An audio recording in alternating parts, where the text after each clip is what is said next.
Les trains vont bientôt entrer dans une nouvelle ère. Ils roulent déjà sur des voies entièrement rénovées avec un tout nouveau système électrique. 60 km de câbles ont été démontés. Désormais, le réseau est informatisé. Donc lui, il continue sur 5, hein. Il fait la boucle. Lui, il fait la boucle, ouais. Les bénévoles doivent apprendre à maîtriser le logiciel d'exploitation. Là, vous avez le schéma simplifié de tout le réseau.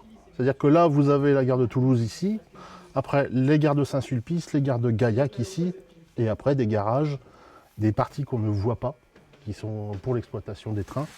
Parmi la quinzaine de bénévoles de l'association du train miniature gaillacois, Nicolas Maillet, 17 ans. Totalement investi, il participe à la modernisation des 2 km de voies ferrées. On a mis le réseau à nu, donc on a dessoudé tous les rails et tous les anciens fils qui étaient dessus. Et on a soudé toutes les voies, on a soudé les aiguilles, on a mis les moteurs d'aiguilles.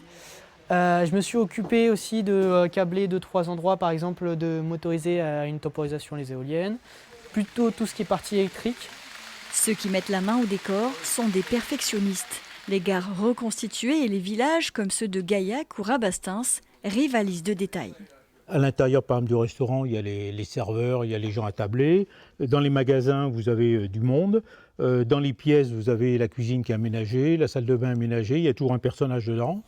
Là, vous avez des joueurs de boules, vous verrez, il y a les boules. Pour qu'un décor soit joli, il faut que tous les détails soient fignolés.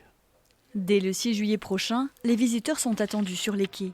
Sous leurs yeux, un vrai ballet ferroviaire, puisque grâce à cette modernisation, 30 trains pourront circuler simultanément.